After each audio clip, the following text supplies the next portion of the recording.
Jadi kesimpulanana awewe anu keur hamil atawa anu keur nyusuan lamun mah ku puasana sieun aya efek bahaya kana diri, aya efek madarat anu tumerap kana diri kusabab puasa, tah aftorota meunang teu puasa.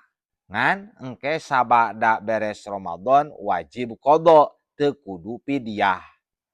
Tapi lamun teu puasana eta awewe hamil jeung anu nyusuan karena sieun aya bahaya ka budak, budak anu keur disusuan da cai susuna sieun saeutik atawa sieun aya bahaya kana kandungan, lain kana dirina anu hamil jeung anu nyusuan sieun bahayana teh tapi ka budak.